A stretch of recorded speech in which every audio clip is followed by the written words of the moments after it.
And welcome to the Common Sense Experience, featured only on the Black Podcasters Network. This is episode number 57. I'm here with my brothers. But before we get into today's show, the rundown, today we're going to talk about finding a mate. What do you think we need to look for in a man or a woman? Strengths or weaknesses? Minister Farrakhan appears to be a topic of the national discussion. We'll talk about that. And I'm going to talk about the Tasha Mills interview on the Breakfast Club, which, by the way, was an amazing fucking interview. And then we're going to lastly end with should a woman propose to a man? And if so, why? And if not, why? And then, of course, we'll get into the sports talk, and then we'll close out with the bars and the poetry. But without further ado, I'm here with my brothers, Pete, Hovind, and man. What's up, fellas? Hey, yo, mic check, 1, 2, what is this? Tyrod Taylor, it's been real. To the Browns, though. They sent Cubs to the Browns. Yeah, that's like, crazy. Yeah. Damn, yo, the Browns? Yeah. Fuck. But the Browns need a whole new coaching staff. I mean, they didn't do shit with RG3. Yeah. But I don't know if that's RG3. He's I don't know what people view him as, but because he never really, besides his first season in the NFL, but he's too fragile to even be a quarterback, in my opinion. Yeah. Yeah, man. Tyrod, man. Welcome to being black in Buffalo. Yeah. We're going to get you out of here. Take your bitch ass to the Browns. Yeah, go ahead. That's how they felt. God damn. Go to playoffs the first time in 17 years, right? Okay. We just going to ship you out to the Browns, Chief. Go ahead. Fucking Browns.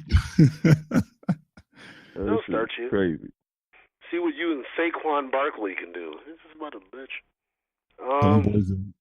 Recruit LeBron and put him at wide. Tyrod cool. We got the Bills for the first time in 17 years, back to the playoffs. He got a ring with Baltimore Ravens before, though. He's a backup, but So, all right, cool. Fuck it. We shall see what comes. I don't know what the Bills are going to do. For a quarterback? Right. Stay tuned, man. Stay tuned. Are you saying that positively, or are you saying that just with hope?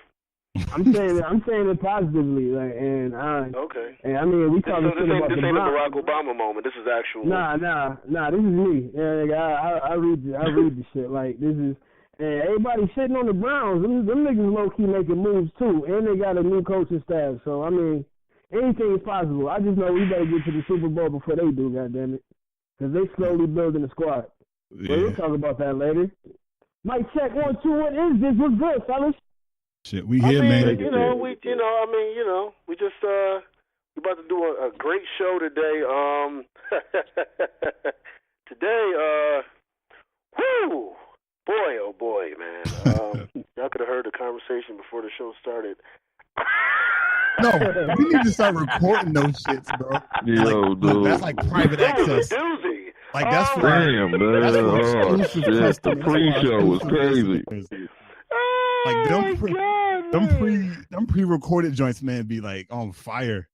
That's like true life shit. Man. Hell yeah. Listen, man.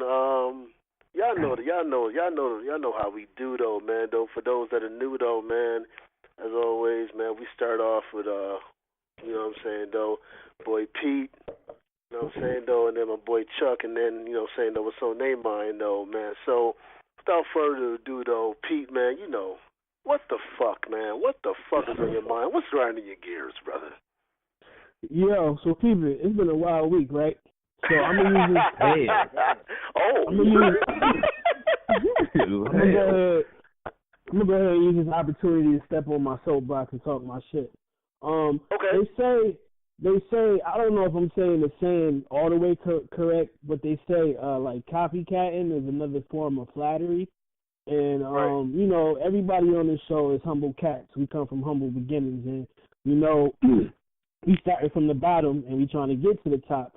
But little do we realize how much, even though we're not at the top yet, how much our show is being looked at, studied, and used for other shit.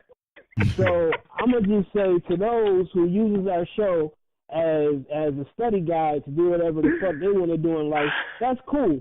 Do your thing. Well, understand this. It's only one original. It's only one original. The Common Sense Experience is the first, the only, and the last show that you will ever get with unfiltered content, unfiltered shenanigans, and at the end of the day, we still coming at you with positivity and the love for our black folks.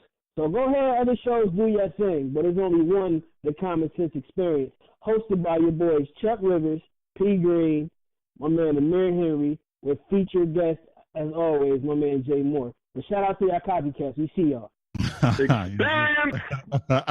Yeah, man. I'm not gonna lie though, man. It takes a while. It takes a while to go ahead and build up to get a billion. Let's take to be a billionaire, it takes a while. It takes a while. It takes a while. Fucking ass nigga. Takes a while, especially when you're trying to be a billionaire and you're a brown person in America. It's tough. And the experiences that you have to go through being brown and trying to be a billionaire are amazing.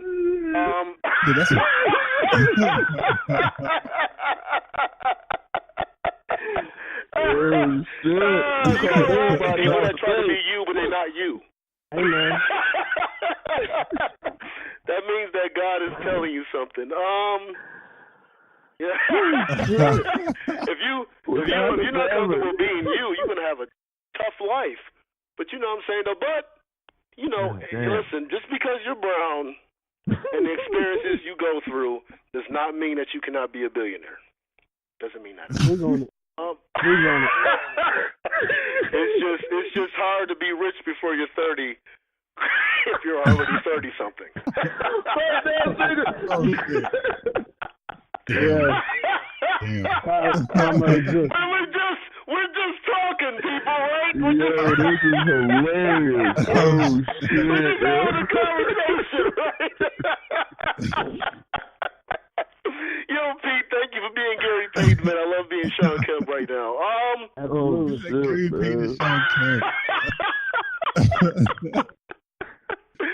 Oh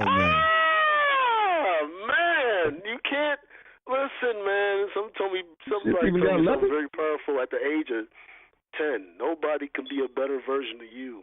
True shit. True.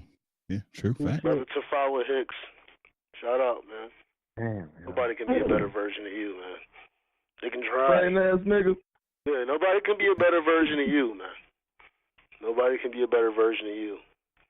They can steal your idea. They can take, try to, take credit for what you do, but they can't be you. Now, you have to figure out how you move forward past what, the devil is trying to do. And we understand that's part of the business. You know what I mean? We get it. It's cool. But at the end of the day, karma is a real thing. And for people like those that's not originators, that like to step on people to get where they try to get to, karma comes down on those people real hard, man. So, absolutely. At the end of the day, it is what it is. And karma is a motherfucker because it never comes in the way in which you expect, like, if I do this and this karma's going to do this to me. Nah. It's like if you fuck over somebody for $2,500, karma will give you AIDS. Shit. Damn. Right. Aggression. No, that's true. Like karma's not tit for tat. It's not tit for tat. Karma is everybody talk about pettiness. Karma's petty. Absolutely. Karma is petty. But it's petty, but it's consistent. It's consistently petty. That's some real shit. Yeah. That's a t-shirt. Consistent petty. Yeah. I'm gonna stop saying it. Yo, petty. Petty. Karma will do some petty shit. If you like Amir said, like nigga, if you cheat a nigga over $2,500, karma will show you that $1 billion check and then rip that $1 billion check right in front of your fucking face. You'll never see it again. Yeah. Right. And make you whole. Yeah. And still do some shit to you. All right, so you're not getting this $2,500, and I'm still gonna fuck you over some more. Like, what the fuck? Yo, Y'all better fill up y'all good karma Buckets. collection right there, though. I'm telling you, man. I mean, that's crazy. It's a great start to the show. Yo. Pettiness. I love the pettiness, and sometimes you have to have constructive pettiness. It's a good thing. Put it down first. I'll get it later. Good thing. You have to let people know what time it is, man. Chuck, man. Well, y'all have any more thoughts, or before I go, y'all good? No, that was beautifully orchestrated. that was a beautiful moment right there. But all right, man. I have to go ahead and ask the microphone, my boy Chuck, man. Go ahead, man. Speak your thoughts, man. What's on your mind, brother? So I listened to a Roland Martin show the other day. It was like literally like 11-minute episode, and he brought on this guy. I think it's Richard Rothstein, and he talked about. And I put the post on Facebook where, and this is as early as the 1960s and 70s, where it was illegal for Black people to purchase homes in certain neighborhoods. And of course, we know about the segregation and some of the other stuff that was going on with separate water fountains, separate bathrooms, all that other shit. But I get pissed off when the topic of reparations comes up, and people are saying Black people are asking for handouts. No, nigga, we asking for the same shit that other people got. That's not a fucking handout. That's like you going to a Black and white person going to college, taking the same courses with the same degree, but the college giving the white person the degree, the diploma, and the Black person not getting it. And the Black person, hey, where's my diploma? Oh, you asking? Well, you ask for a handout? No, nigga, what do you mean? I put this fucking work in. I did the same exact shit they did. Why don't I get it? It's not a reparation. This is what I'm owed. And that's the same shit that got Dr. Martin Luther King killed when he's like, we're marching to Washington for our check, the Poor People's Campaign. So people don't understand the history behind this. Yes, racism or racist can be hatred towards another group, but this is systemic. We said that shit all the time. Like, no, just think about it. If you were a Black person back in the 60s and 70s, like, you couldn't buy a house in certain neighborhoods. And those homes were going for cheap as fuck. So the white people that bought these homes bought them at like 20, 30K. A decade later, these homes were $500,000. I'm talking about generational wealth. Like, this shit goes, this is like levels deep. And he mentioned a book. And I actually went online. I was going to place it, or I ain't buy it, but I think I'm going to read that book because I'm trying to get a better understanding of all this shit, man. So I read that, man. I'm like, yo, I gotta put a post on Facebook about it because that shit is foolery, man. And it's just it still exists today, right? Let me talk about the 60s, 70s. And Roland Martin made a good point. He's like we've really only been technically, when you say technically, on paper free since like the 1960s and 70s. That's only what, 40 something years. Crazy. And we've been here since the 1600s.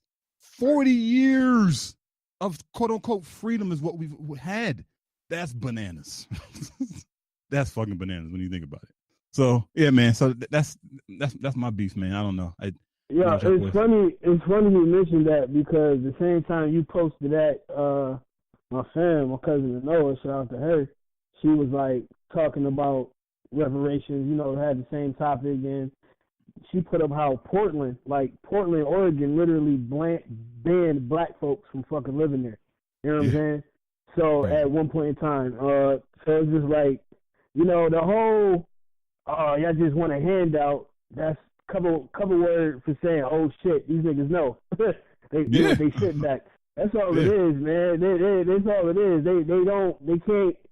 They can't stomach the truth, so they do bullshit. You know what I mean? Like, literally, motherfuckers, they was trying to literally keep Black folks out from fucking Portland. You know what I'm saying? Where Damian Lillard play, and Rasheed Wallace is one of the hoodest niggas and played for Portland Trailblazers. It's amazing how, we were kept out of shit, out of generational wealth, like you said, Chuck, because all that white money is nothing from handed down from generations to generations. So if anybody is fucking lazy, it's them. Yeah, I mean, if anybody is getting handouts, it's them. You know, we just nothing, so we're not supposed to get nothing. Yeah, you know, like they literally stole labor from us. Like they put black people to work for free, and they got rich off the backs of black people. Like that's a fact. I mean, that's not conspiracy. You know, that's the common sense. Let's use common sense here. They teach in the fucking school, right? That shit is crazy, man. And oh man, I don't know. It's and mind you, even if there was a black and white person who were best of friends, and the white person lived in that neighborhood, and they say they owned a real estate company or whatever, they could not give a loan or whatever to their black friend. So they couldn't. They were. I don't know. I think they were penalized, but it could have been worse than that. So some white people were forced to hate black people because of the system. Yeah. It's crazy, man. It's crazy. Man. It's crazy you mention that though, because actually, you know, obviously I listen to Patrice O'Neal. Anybody that knows me knows, you know, it's one of the people I talk about, along with him and Farrakhan and Corey Holcomb and you know, and others. And it was mentioning about what happened in Boston with the schooling that went on, and they were the Irish and the you know, other white people though were getting mad, upset about the black people being bussed into their communities because, you know what I'm saying, though, they were going ahead and taking their jobs as they were also being, you know, led into their communities and being zoned into their schools and whatever, being zoned into their schools. So it wasn't really like they hated the black people because of what was happening to them by the system.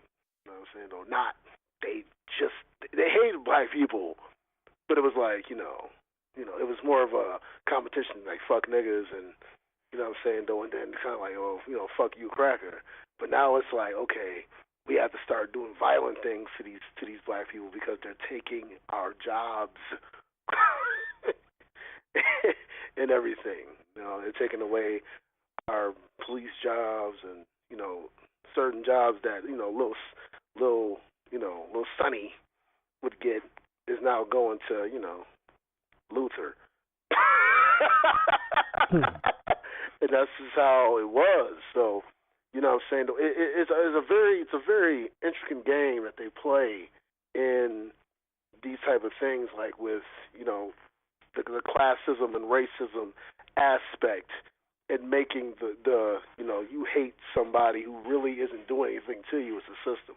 You know what I'm saying? Though it's a very fucked up and tricky game that the real, I'm just gonna say the word, the real crackers play. You know, these white people, like Dave Chappelle said, you white people, y'all think y'all white.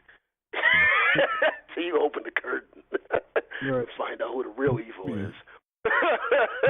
But no, but here's the crazy shit. I think I saw a post. I didn't research. So I don't know how true it is, but I think it said black people had just passed $1 trillion of spending capacity. So they know that black people make up a significant portion of the economic transactions here in the U.S.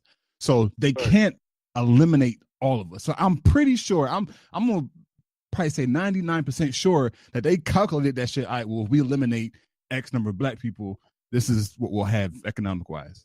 I'm pretty sure they had that calculation. Girls, if you're a producer, you don't eliminate fully the consumers. No. If the top consumer is us, then you're not trying to figure out ways.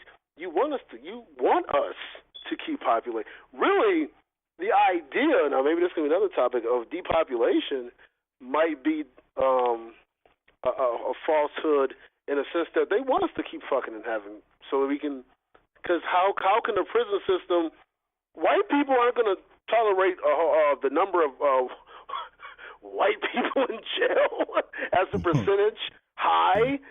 They're going to revolt. White people will revolt. Black people will stand still in the name of God, but white people going to fight.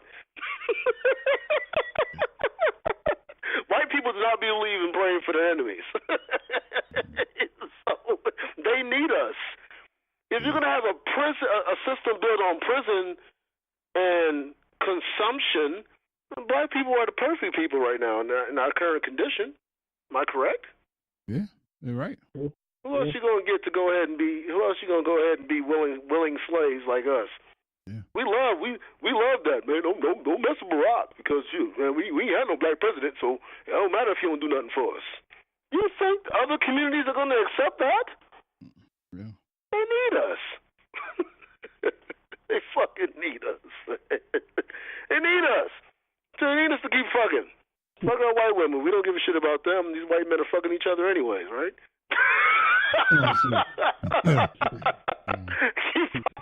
So we can put another brown baby in jail.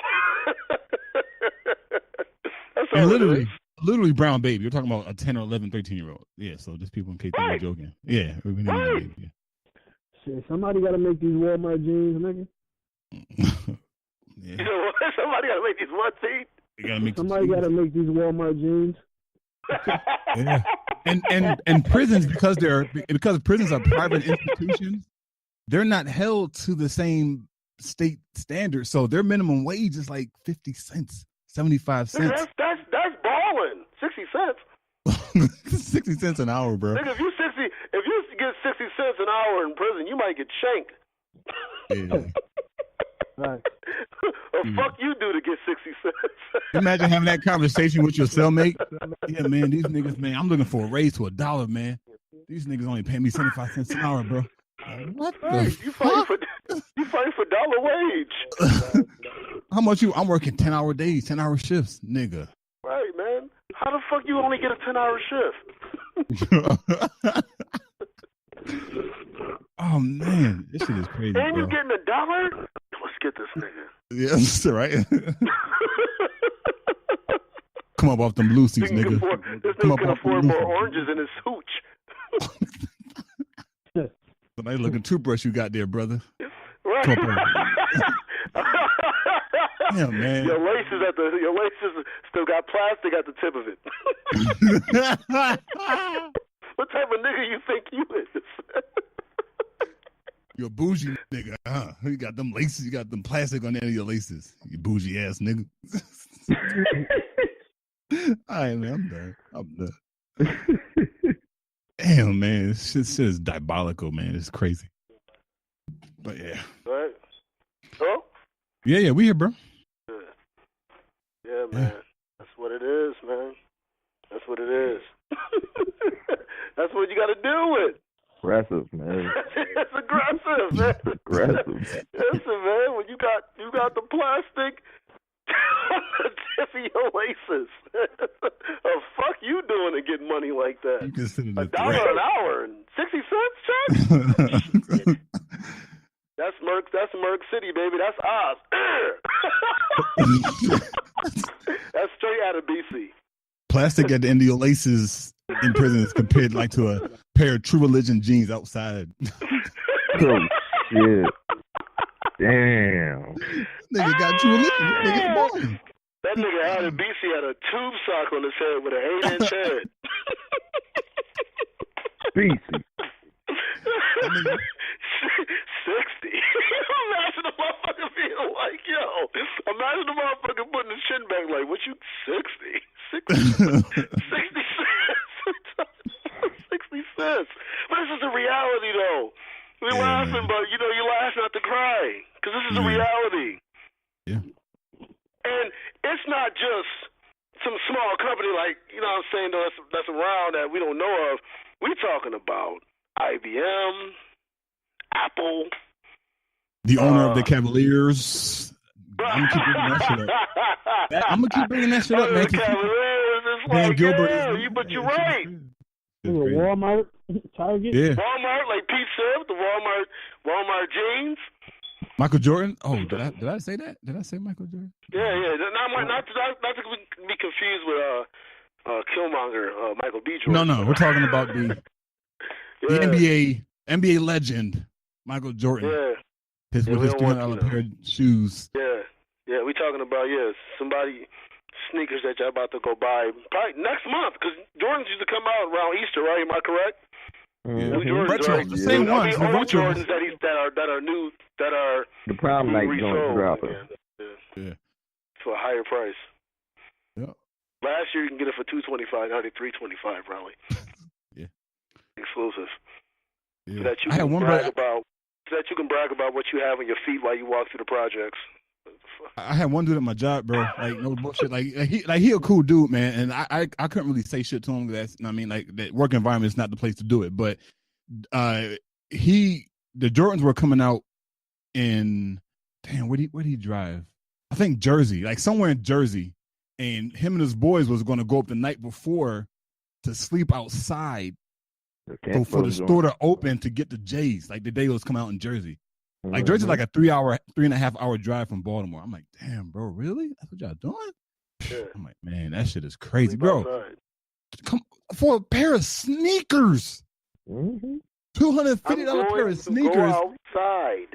You got a camping. It's cold as fuck, and you outside in a sleeping bag, waiting to buy a pair of $250 fucking sneakers.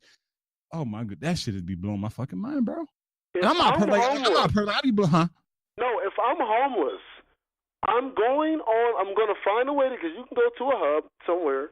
I'm going to find a way to go online and find who's posting that they are going to sleep outside to get some J's. I'm going to rob them. Clean the fuck up, bro. Let's go. That'll be the side business. The fuck are we talking about? You not home? You going to sleep outside like I am for sneakers? I'm robbing you. I'm on the streets. I'm robbing the shit out of you. You don't rob your mama because you can't help your mama because you out getting sneakers. No, but we're doing a public service. That's a public service, bro. Think about it. If you get robbed waiting for Jordans, to sleeping outside, you get robbed waiting for Jordans, you might want to think twice about that shit next time. Like, damn, dog, I just got robbed. I'm robbing the shit out of you. Paying $250 for Jordans, sleeping outside. I'm not gonna buy no more Jordans. Like we could change. Yo, that's a business idea. Let's talk off the air. Let me give a disclaimer right now. It's a business idea. Let me give a disclaimer. I'm not saying I'm going to rob anybody, though. I don't know if it's a situation ever taking things from anybody. But let me just say it like this, though. If a motherfucker out there is poor, if a motherfucker is stupid enough to go out there and drive an hour to sleep outside for Jordans, 3 hours. You are not going to be judged by me if you robbed him. Let me just say that right now. Yeah. I'm just going to let you know right now. Homeless people have cell phones, so they might listen to the show, too. Obama phones. Hell yeah, man. Hot cakes. True. Shout out. All right, man. Let's get into these topics, man. First topic, man. Jesus Christ. Fuck it. Let's take it here, man. Let's take it here, right? Let's take it there, baby. Let's do it. Okay. All right. So when I search for finding a mate, whether it's for the long term or whether it's just to fuck that night or whether it's just to have around for a minute, do you think we tend to look for in a woman, for us as men, and from your observation for a man for a woman, do you tend to look for their strengths to, you know what I'm saying, though, to go ahead and observe and then, you know what I'm saying, they'll bring along your strengths? You tend to look for their weaknesses to prey on it. And what do you tend to do once you're in a relationship personally, and what do you observe as far as in that aspect as well, as far as the strengths and weaknesses? You know what? I'm gonna start with Hov on this one. I'm gonna go to Chuck, and I'm gonna go to Pete, because I think these brothers need to go ahead and digest what they're gonna say.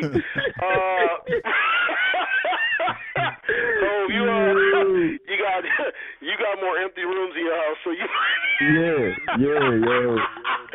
answer this right now. Go ahead, brother.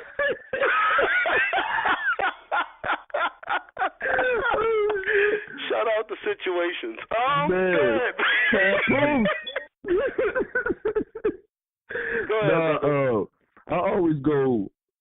I'm always strength. Like, even if, you know what I mean, the sexual side is played off more, if like it was going to be some one night shit, because I gotta be able to tolerate you to fuck you. I'm just different that way. Like I gotta can't be able to tolerate you to fuck you. yeah, I got to. Like, man, just go swing my dick around, man. I care about it. It's held me down for years. So, yeah, man.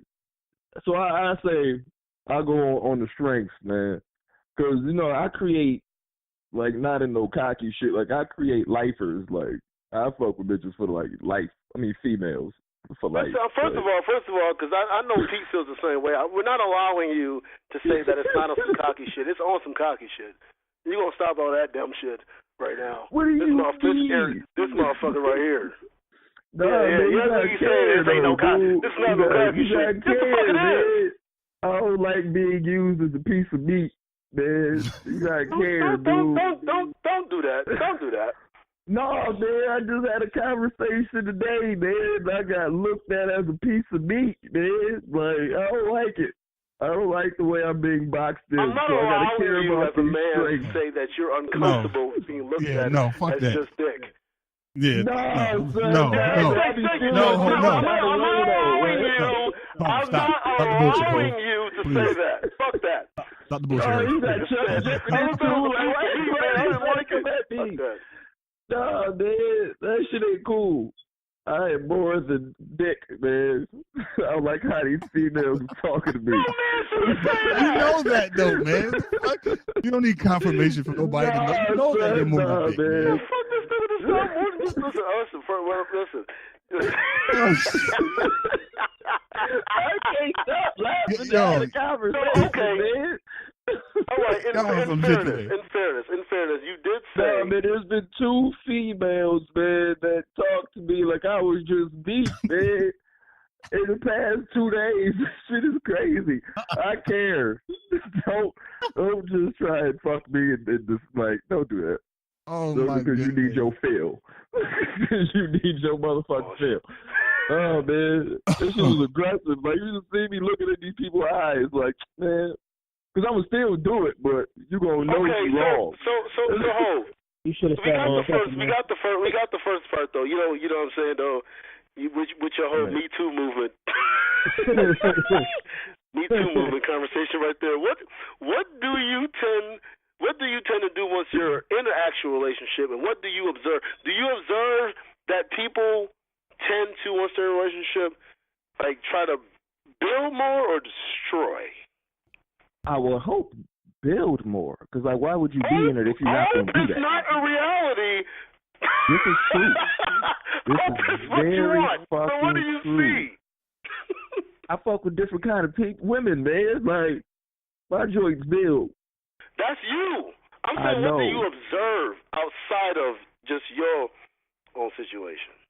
What do you I don't know. think It's because I'm on the opposite like end of the spectrum.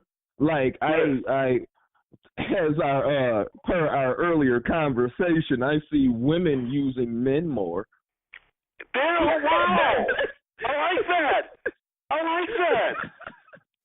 Look at him taking a risk.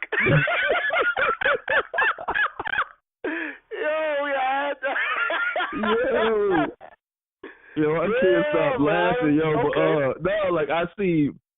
Like I said, I don't know if it's because I'm on the because I'm a man. I see women using men more.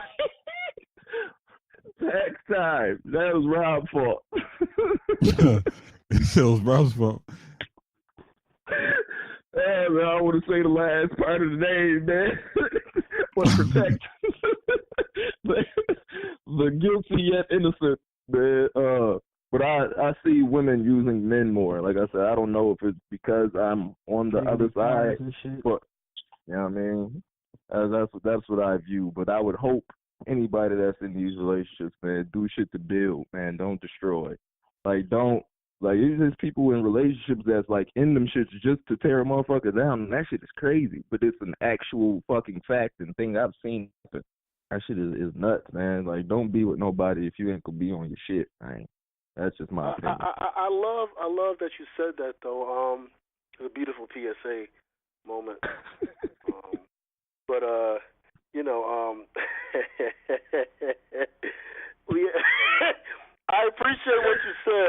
love that PSA moment though, because it's real.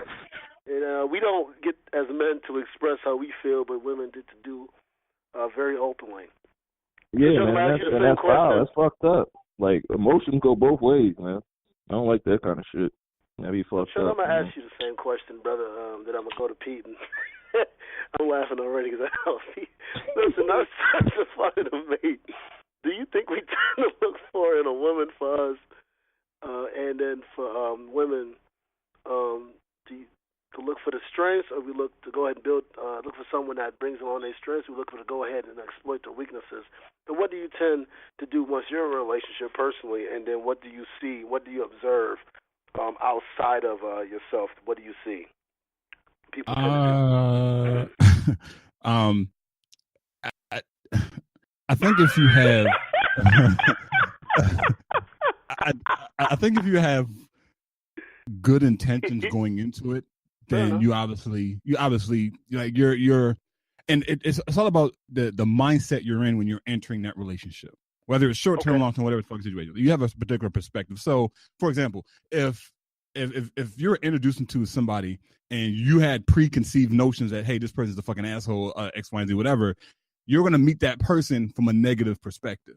But on the flip side, if they, this person is great, they're amazing, X, Y, whatever, you're entering in that initial contact from a positive, or from a more like a positive mindset. So when it comes to like a mate, right, you're looking for all those good qualities, in my opinion. You're looking for all those good qualities. And a lot of the bad shit is kind of pushed out because your expectation is that, look, this shit is going to work out. In order for that to happen, I need to identify all the positives. But then about 2 years in, 2.5 years in, 3 years in, all that other shit that you didn't see in the beginning starts showing up. Right. And you're like, what the fuck is this? Like, where did this shit come from? Like, but it's not new. It's always been there. But it's because that we've blinded ourselves to a bias towards the good side. We've just kind of wiped out all the bad shit. But the shit they is were still overshadowed. There. Yeah, that's overshadowed, and I think that's what happens when you're in, like, people get into relationships and they break off. It's like, damn, all this shit wasn't there before. Like, who the fuck is this person? All right. And that's not I don't say that's an easy thing to navigate in the beginning, because everybody puts on this persona of who they think the other person wants to be. In most cases, I mean, there's some brothers out there who can be authentic from the gate. Like, this is me. You accept me or love me, whatever. But there's some of us, I'm putting myself in that category of men who put on this persona of a person who we think they want us to be.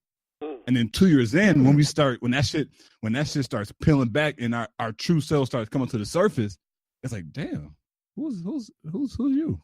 I want the real Chuck back. I don't know. No, this is me. This is who I am. Like, the veil's been lifted. This is who I am. I'm sorry, what are we going to do? So I don't know, man. And same for women, for towards men. Women put on this persona of who they think the men want them to be, and then 2 years in, they flip that shit, and then, like, we're like, what the fuck? Who are you? Fuck you come from? Yeah. It's crazy, man. Wild. Yeah, it's crazy, B. Yeah, man. We definitely send in our representatives and our agents in the beginning to talk for us instead of ourselves. Yeah. You don't trust yourself. Which will always use the term willing to lose, because you have to be able to go say, you know what, okay, this might not be for me, but I can't get this being somebody that I'm not. Yeah, because you're not being authentic with yourself. Like, it's like you're coming from a place of inauthenticity, and that's like bad. Like, that's why relationships end, because people aren't 100% authentic, and it's tough. It's tough to do in a relationship. 100%, like, all the time. That's a tough battle. It is, definitely is, and it's doable. I mean, it's because I know people that do it, but it's definitely that shit is not easy. It's not easy, not at all. But it's the true way of living. I mean, you think about it. I mean, living like authentically. That shit. Once you get there, that shit is bliss. But to get to that level, it's like you elevating yourself on a whole new fucking dimension, bro. Like, that shit is crazy. Yeah, man. Not about it. It takes a lot, though. Pete, brother Pete. Yo. He just been chilling, man. He just been chilling. And I search for finding a mate. Do you think we tend to look for in a woman as men, or for, you know what I'm saying, though, a woman in a man, the strengths of a person, or tending to try to exploit the weaknesses? And what do you tend to do once you're in a relationship personally, and what do you tend to see in a relationship as far as that aspect? I think Chuck kind of hit it on the nose when he said it kind of depends on your mindset before going into that situation. Like it's I mean, have I gone into situations like, damn, I'm just trying to fuck and she looking good and I'm trying to see what's popping? Absolutely. You know what I mean? Like it happens. You know, that's just before the relationship, everybody. Before the relationship, you know. You in that mode, you do what you came here to do. But I don't know. It depends on you as a person. Like me, myself, I've been through all phases of going into a situation trying to just get what I want, use certain shit to the advantage. To where I see a woman I really like, and you know, you fall in love and you try to be in a relationship, and then as you're in the relationship, you definitely adapt to whatever situation is going on, and you know, you'll see some new shit that you haven't seen before. That's a part of life. It all depends on how you gonna deal with it. Like, you gonna stick around for it, or you gonna be like, fuck it, I ain't know this side about you, I'm not feeling that, I'm out. You know, it definitely depends on the scenario. I don't know if I answered your question or the part of it. Oh, you answered it perfect. You answered it perfect, man. Because it's like it is a difference, I guess. A difference sometimes, you know what I'm saying, though, and from both aspects, in wanting to just smash and then wanting to actually deal with that person. Do y'all think, though, in a relationship, that Jesus Christ, that people tend to lose the base word of relation, which is to relate? Absolutely. That's a good question. Yeah. Hell yeah. I like that. I like it. I like it. I don't see a lot of relating going on. When you have 50, more divorces than marriages, you're at a point where people aren't relating.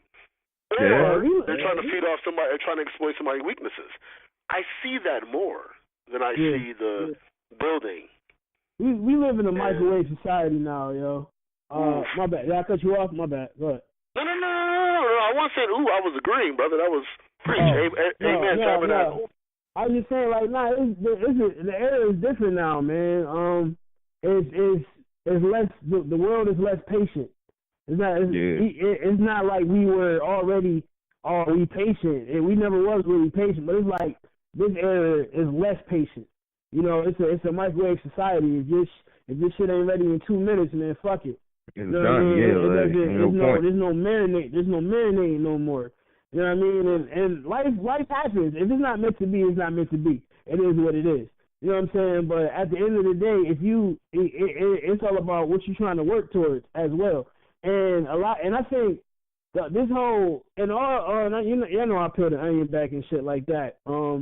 It's also a distraction. You know what I mean? Like, I think people read more into shit that comes from the media and news now than ever before, and I think that's all part of the agenda and shit. Like, all these memes, if she don't cook dinner and suck your dick, she ain't the one for you. Or if he ain't got his own car, and not living with his mama, and he ain't for you. Like, all this shit, and motherfuckers is feeding into it. So therefore, it's like, fuck a relationship. You know, there's no more Cosby Show. That shit ain't celebrated. You got the fucking Love and Hip Hop shit. And I'm not saying everybody like that, but it's just like going back to my original statement. It's a microwave society, and it's fucked up. But I think we giving the whole the agenda them. We giving they what the fuck they want, and that's to destroy the world. And it's songs like Destiny's Child, Bills, Bills, Bills that create the issue. And that kind of goes back to what I posted in the chat. I think I forgot what it said. It says, if a man can't do something, I'm gonna pull it up and see really quick. But yo, Chuck, while you looking for that one, I didn't mean to cut you off, but you said Destiny Child, Bills, Bills, Bills is a problem, and it reminded me of something funny because I just seen it. Somebody posted, yo, do remember that TLC wrote no scrubs when they was broke. We got bitches following the no scrub. Yeah. I don't want no scrub. And these motherfuckers is broke. So it's like, my bad, yo. Broke as shit. Pebbles wanted all that bread. Pebbles took it all, my nigga. Shouts to Pebbles, man. Hey, on the passenger side, bitch, you doing the same shit. Yeah. You need your right eye too. Yo, all right, so it ain't proper chili no without pigeons, baby. No pigeons. So, all right, so I found the joint. Now it's because there's no context given. I think you pointed it out when you commented on the status that there's no context given. So, but just scrolling past the feed, especially from the younger kids who don't they're not privy to how they need to filter some of the shit. But it goes, stop giving men money. A man is not a man if he has to keep asking a woman for money. Oh yeah, that shit. Yeah. Just come on, though. Just imagine if your teenager saw that shit scrolling through their Facebook or Instagram shit. Like, this shit is crazy, man. Like, and there's no context given of the situation, and that's crazy, man. And that's the type of shit. Like, this is why part of the reason why we have the issues in relationships now. Because we have this very westernized European concept of relating, where again the man is supposed to kill something and bring it home. Right? That's not like some men are not built for that, unfortunately. Like, some men don't have that type of energy. Like, they're more the supportive, like they're more encouraging, the uplifting, and the woman brings that's home. me all day. I'm that guy. Yeah, and it's not wrong. That doesn't make anybody. I'm like that. That doesn't make anybody any less of a man. Like, manhood is not defined by fucking beards and beers and all that and fucking cigars. That does not define masculinity, in my opinion. And I think that's the issue with relationships, because that's the picture that's painted. You know. Oh, it's beards and tattoos, my nigga, and a little thug in them. That's what makes it. Yeah. Gotta have a little thug in them. Yeah. Like, the question is like, Gucci Man more masculine than Cat Williams? Who the fuck knows? Based off physical appearance, based off the way Western society has it set up, fuck yeah. Damn. It's crazy, man. Yeah. You try to give a woman the world, man, she's still gonna ask for Mars, Pluto, Saturn. Yeah, pretty much. You ain't give me the sun. You gotta figure out, man, what it is, though. And for women, that's why I be teaching my daughter and teaching my niece, man, fuck all that other shit. Yep. I don't want them to fall victim to this fucking world, and that's why I make sure I'm so involved in their lives, so they don't get caught up on some shit on Instagram. That's going to be another topic that we're going to talk about. How do you raise? This will be another topic for another day. But how do you raise a young woman, a young girl, to becoming a woman, not depending on a man, though, but understanding the value of a man? I think that's. You gotta raise these young kids too now, man. Can't leave the sons out though, man. Like that. No, I want to make it a two-part. I want to say, you know what I'm saying, though, because we can speak from that aspect. But I want to, as men that have daughters, and then obviously, Pete, you can obviously speak to that. Even obviously, with actually Chuck, you too, because you raised 4 or 5 boys. Pretty much. I can kind of speak. I guess I helped a little. No, you helped a lot, man. Man, we can. They call you Big Brother. We all can talk about that, though, man. But that's a conversation that we could definitely need to have, though, man. It's tough in a society, especially at where black women are taught to hate black men. Being a father raising black women, and B, you can see from the aspect of, you know what I'm saying, you having a sister. You know what I'm saying, though. That's a part of raising. Yeah. You know what I'm saying, though. I've been around, got a couple of conversations. You still got to teach. You still got to drop jewels, right? You should. Always and forever. See, y'all all got sisters. See, I know what I'm talking about. Yeah, man. Always and forever. All right, man. Number 2, man. Minister Farrakhan is a topic of national discussion once again. Just saying that the Democratic Party has sort of ties with Farrakhan. Coming? Say that again, Amir.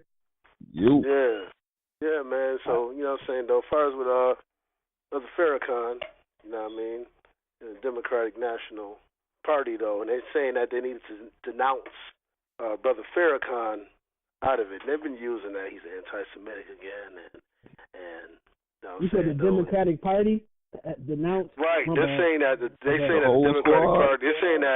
They're saying that the Democratic Party has dealings with him. Now he's, you know, saying back in the media, so to speak, as far as, you know, saying him being a anti-Semitic figure right now.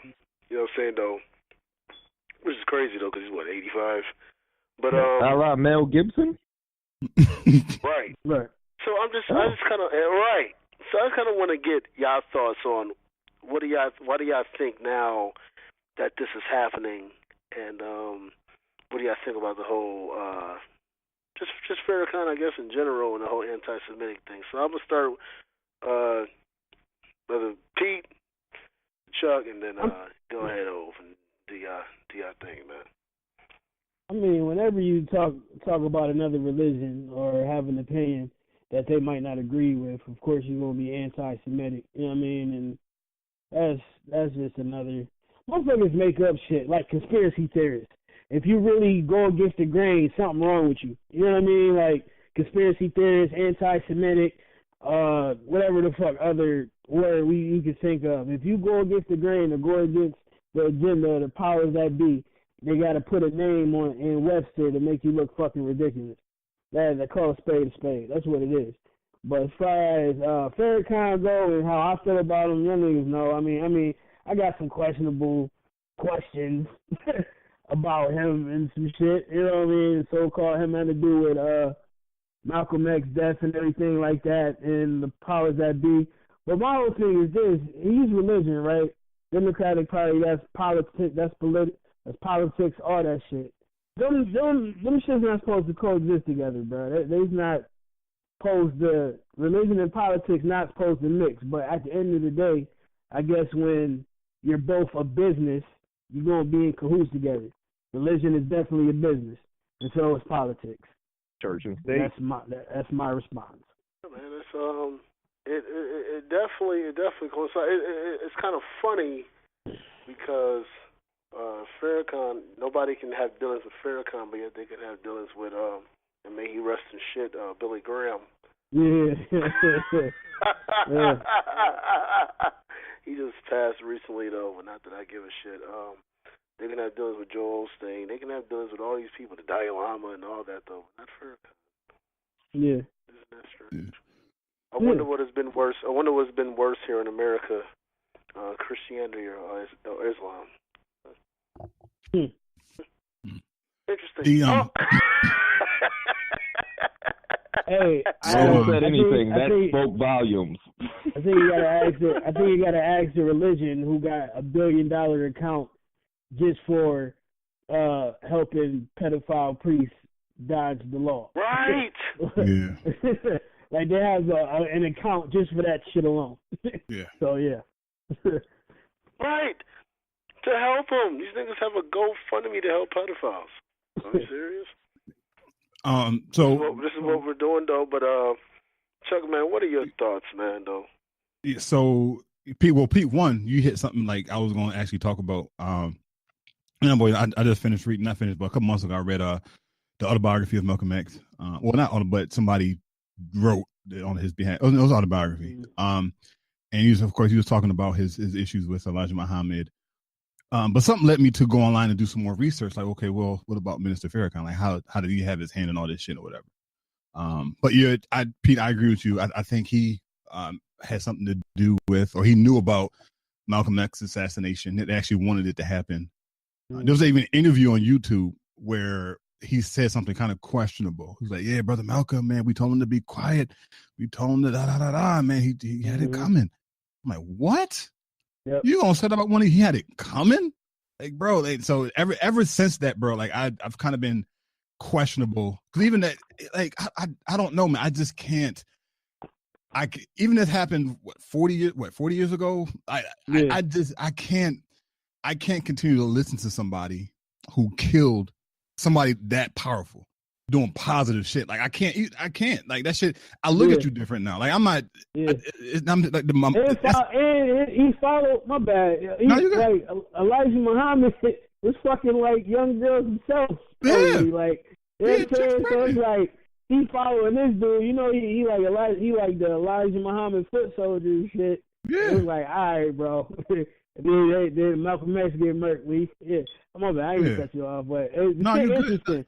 It's mad. It's just like, damn. Yeah. And shit, truth be told, apparently Elijah Muhammad was with like underage shit, like 15, 16-year-olds. Yeah, man.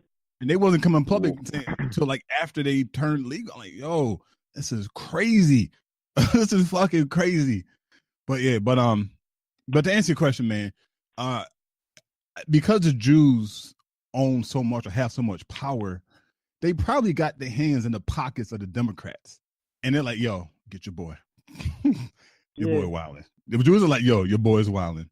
Y'all need to. Could it be like what Amir, my bad. Amir said you can't serve two masters. Is Farrakhan serving two masters, man? Just like the Joel Osteens and T.D. Jakes and them boys. I was curious. Don't shoot me. I'm sorry. I got questions. I mean, yeah, man. You know, I don't know, man. I definitely see Joel Osteen put out a lot of books about money and all these pastors. So it seems like they're worshiping two masters, though. But that could be me, though. Like you said, Pete, don't shoot me. Nah, but here's the thing, though, man. And this is what I hate about mega churches is that they writing all these books and all this other shit. I'm pretty sure like 80% of the members are broke as fuck. Broke as shit. Hey, buy my book. You'll get prosperous in 30 days. Matter of fact, I'm glad I didn't pay for this shit. But I bought a book called I was in the store and there's like this little free bookcase or whatever. And it was like 30 days to prosperity. I'm like, oh shit, what the fuck is this? And apparently it's like 30 days worth of activity to help you shift your consciousness. And about like halfway through, I'm like, yo, this shit is dumb. Like really, like nobody, who the fuck does that? Who buys a book? And no, my side note, books are very, very valuable. Books are very, very valuable. But depending on the type of book you get. I know we kind of gone off the subject, but I don't know, man. It's just, these niggas be writing, like, what can you possibly write about so fucking much? It's my 25th book. On what? Fuck out of here, bro. Like, how you gonna write 25 books? That's crazy. If you have a 25th book on prosperity building, that's how you got prosperous, my G. Writing books. Right. Yeah. Oh no, but God. that honestly is a hustle. Like I follow a lot of people and I read a lot of shit. Like, but that is like one of the things how to become wealthy. Buy my book, and then they'll have 3 other books that curtail around the exact same shit. Yeah, like Peter Voog. Who else? Who's the other one? It's like 2 or 3 other people that do that shit, and then they like if you follow them on like the social media or through like email shit, like. They teach you that you want to make some money, write a book. Just write a book, and then get a whole bunch of people to do it, like to read it. Yeah. Like that's all the shit is. Like every time they email me, it's about a whole nother book writing seminar. Yeah. But people keep buying into it. You keep refreshing and rehashing the material, and you take it from there. You're gonna have enough motherfuckers that's going to bite on your coattails to see what the fuck you did. And all they teaching you to do is write a book. Damn, that's crazy, bro. That shit, like, I was, like I had, like, unsubscribed from them joints. Like, yo, all these niggas is doing is, like, the same shit. Like, yeah, that shit is crazy. But you gotta think, I signed up for the emails initially. Yeah. Trying to figure that out. And what you do, you just play on the minds. That's all it is, just a play on the mind. Yeah. It's a hustle. That's all it is. It's just straight street dealing hustling. Yeah. Just on Amazon now instead. Yeah, pretty much. Basic shit. Buy my book, How to Get Rich Now, and get 50% and get 50% off my new book, The Steps on How to Get Rich Now. That's how that should be too, though, bro. Literally, that is exactly what that should be. And there's so many people every month that is trying to get out of the rut that they feel they're in financially or whatever, or just in their life, that is going to keep subscribing and buying into the bullshit. Yeah. That is literally how the world turns. Shout out Tony Robbins. Getting it. Shout out Tony Robbins, man. Tony getting it. And still getting it. Yeah, that nigga's That nigga was on our Arsenio Hall show. He was? Man, yep. Yeah. Mm-hmm. This seminar costs 5 stacks, bro. I think the minimum like is 5 stacks. So you paying 5 stacks on how to get rich and be confident. Come on, man. You don't put that shit in some Nike stock and stop buying them Jordans. Yeah. Great.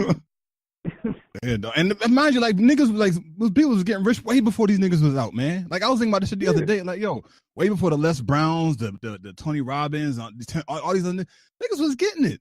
Like so, all this shit is just like it's a fluff. It's an industry that was created. Black Wall Street. I was about to say, Amir, I swear to God, I was about to say that shit. We did have a Black Wall Street, my nigga. Damn, yo, they killed us. That's so fucked up. They bombed us. Damn, man, they killed us, yo. Like, they really took everything. There's some slaves in Oklahoma dressing quite well. And they're talking about they don't need our banks. Let's go see what they're talking. Let's go see what they're doing. Mm-hmm. These motherfuckers is balling, bro. Building, right? For real? That's probably the conversation. Ain't nobody hating on each other or nothing. No, they want to see everybody in the community actually do well. That's the conversation they probably had too, bro. Yeah. That's probably the conversation they had. Like, these niggas over here, they getting it. These niggas got banks, niggas got hospitals. No, they ain't talking about this conversation. That's exactly what they said. That's exactly what they said. Yo, in real talk, if I maybe the pressure, I don't know if I'm putting pressure on him. I don't know. If Ryan Coogler, if I'm saying his name right, the director, you know, he's doing his thing. Shout out to him. He's a real nigga. Yeah, Ryan Coogler. Somebody should do a movie on Black Wall Street, man. Like that shit kill me how that's not talked about. We was good. If that was the blueprint, imagine that blueprint was still good. Like in 2018, we would be fucking good right now. You know what I'm saying? Like nobody talks about that story. That story needs to be told and shouted out from the mountaintops, dog. On how it happened, how it started, how it got established, how everything came together, and then the tragedy. Don't just fucking talk about the tragedy. The tragedy, that's all we get. That whole story needs to be fucking told, man. I agree 100%. Fuck it. We got our own doctors. It wasn't just fucking soul food restaurants and dry cleaners and shit and bars and barber shops. Motherfuckers was doctors and lawyers, farm owners. You know what I mean? Regular store owners, man. Like, fuck that. Let's talk about that shit ourselves. Let's tell that story. That story, that story need to be told, bro. Yeah, I agree 100%, man. Yep, and that's the shit. Fuck that. I'm committing myself to it. Actually, yeah. I will stand on this step right now because we got shit. We got to teach our kids. My nigga. Yo, look, we got shit. We got to teach these kids. We got to let them know, man. Like you can be self-sufficient. Yeah. You don't need these people. Yeah. And it's sadly that you even have to say these people, but we've been marginalized like that. So it's like, fuck it, let's take it there. Right. Yeah. You don't need them, and I'm going to show you how. I'm with it, man. Fuck that. Yeah. Let's take it there. In my bag. No, this year I'm in my motherfucking bag. We got shit to do. 18's the year, brothers. Yes, sir. Amen. Yeah. Man, P, we got this album to drop. I'm back on my DJ shit heavy as of today. It's black. As Rob said, blackout season for the next season. We got shit to do, and we have minds to teach. We got to teach the youth, and you know what I mean? Everybody don't got our mindset. So, you know, we got to curtail that and let them know you can do this on your own. Shit, don't be tough, but you can do it on your own. Yeah, definitely. Amir, you good? Where Amir at? I no longer hear him in the home. I don't know, he likes to take long shit breaks. Did DJ choke him out or some shit? Did DJ choke him out shit in your house? Shit it all up. All right. Because he's on the line. Amir, you there? Yeah, I don't hear him. Yeah, but I see I would say on my end of the question is as Common spoke. Like, if I don't like it, I don't like it. That don't mean that I'm hating. Yeah. And I think that could be applied to, the anti-Semitic shit with Farrakhan. How you trying to come at him and things like that. Yeah. But then, as y'all also bring up, is still those questionable Farrakhan things and shit like that. You know what I mean? But everybody, we all get attacked from so many angles. Like, it's hard to, discern what the real is. And especially in this day and age now, like, with, like, even if we go back to talking, like, about the memes and shit like that, like, it's from every angle now. And that shit is crazy, and it seems so abrupt, but that shit been like brewing for so long. The internet has literally changed the world because there's so many opinions. It's so hard to find facts these days because there's just so many people talking and who don't have credentials to talk, but that's what was created within this social networking world and everything that happens, shit, all the way back to fucking AOL chat rooms. Back when you used to get the little free motherfucking, was it 30 days or some shit, get that CD in the mail? I'm on. The dial-up modems and shit like that. The internet's a gift and a curse. It's definitely hard to find like all of the facts, but it's not hard to find the information. You know what I'm saying? If you really looking, if you're using it for more than just, throwing up the gram and blowing up the Facebook, if you're really Googling and trying to research shit, that's when you get Chuck questioning, what part did Farrakhan play in this? Because at the end of the day, it's all power people making moves. He is Farrakhan black and not as powerful as they, quote unquote. But did he drink the juice? You know what I'm saying? Because it's like, you can't serve two masters, man. So what did he do to piss these powers that be that gave him a little bit of power off? What was he supposed to do that he didn't do? That's one of the questions. You know what I'm saying? Like it's a game that us little niggas don't really know about because we ain't in the 1%. So, I would just say that I think, this is me personally, that with Farrakhan, when you look to someone as a father figure and you don't have one, you defend them sometimes to a fault. Yeah. Mm-hmm. Yeah. That's true. And I do think that there has been a play on, because let me tell you something. They're not going to go at somebody and go at a system or anything that the system thinks is not a threat. And so they'll use that aspect to divide people against the message in which he says. Because he said that a long time ago, as far as the Farrakhan thing. I mean, as far as the Malcolm X thing. And, he basically said, if we did, that's none of your business, which came from a place of defending Elijah Muhammad, because Malcolm X turned his back on Elijah Muhammad. Now, that's his dad. Mm-hmm. He looks at him as his dad. He's going to be like, well, fuck that nigga. Yeah. When he's young. And even, as he got a little older, but now the way he talks is a bit different than that aspect. You know what I'm saying, though? It's like right now, you know what I'm saying, though,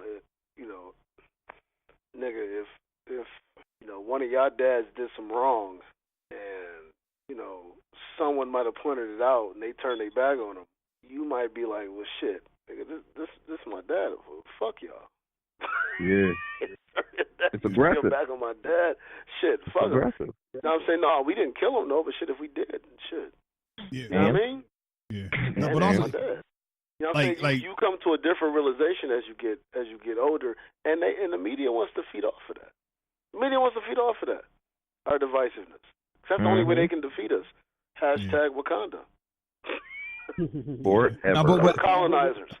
But even when but even when Malcolm was hearing of all the rumors with Elijah, like he didn't believe it, right? So he asked them directly, "Yo, what's good? Like I'm hearing all this stuff, man. You my father. You literally saved my life, man. What's going on?" And then Elijah Muhammad started opening up, and I think what happened is that Elijah wanted Muhammad to kind of like chill down some, because he was doing interviews, he was being flown out to different universities. He was out there. And this was after the whole Mecca shit. So when he went to Mecca and saw that his whole shift, his Mecca motivated him. Yeah, and then he was like, "Yo, I don't know, man." Well, see, the fault in Malcolm and Elijah was looking to Elijah as a perfect being. Oh yeah. Oh, he says that. He found out that he wasn't perfect. He got mad at him. Yeah. As you look at fathers, as you look at mothers, you're it. You're the epitome. Hold on, you got flaws too. Yo, what the fuck? Yeah. It shifts your whole thought. Yeah, he kind of gave. It's kind of like both sides of the spectrum as far as the thinking of it in a child. I mean, they was both young adults, Farrakhan and Malcolm X. I got two sons myself, so who's to say one gonna think one way and another might think another. You know what I mean? But it comes to us as the parents. That's when the shit falls on us. Everybody got skeletons. Nobody perfect. You can't let your skeletons and shit outweigh your judgment, outweigh your thinking. You know what I mean? And that's where Elijah Muhammad come into fault. Fuck it. I need this power. I need people. I need this. Fuck it. Get Malcolm instead of because who's to say if Elijah Muhammad's train of thinking would have been totally different? We might still have Malcolm to this day, and Farrakhan would be on another level as far as, I don't know, respect. I don't know. It might have just been different. And it all trickles down. I'm just pulling the onion. Y'all know how I do. Like, it trickles down from the thinking from the father to the kid. And it circles back to, nigga, we got to think different for them. We got to, fuck our personal shit, our fuck the jealousy shit, fuck whatever that's not going to make us grow. You know what I'm saying?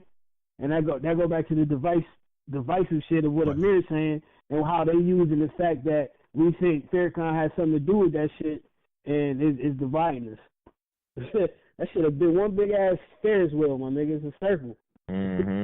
Make us get mad at us. All right, so I actually a question just popped in my head. I know we got to jump to the next one, but so as men, do you think it's our responsibility to let our sons know that, hey, I'm not, like, we're not perfect, like we're going to make mistakes? Because I think Elijah Muhammad realized that Malcolm X looked up to him, and he rode, like you said, Pete. I think Elijah Muhammad rode on that power. Like, yo, they look at me as God. They think I'm perfect. I personally think Elijah Muhammad should have had that conversation with Malcolm X. Like, yo, I got some skeletons in the closet. And I think he would have came out like ahead of time. Like Malcolm X would have probably took that shit a little bit better than he did. Yeah, it was humility is a motherfucker. So I believe that as a parent, you should. Absolutely, you have. I believe that. Like, I think you have to. I think in that the what it is that a lot of times a lot of parents and a lot of people tend to think that if they do that, they won't be respected. Right. Same way, you have to teach them that.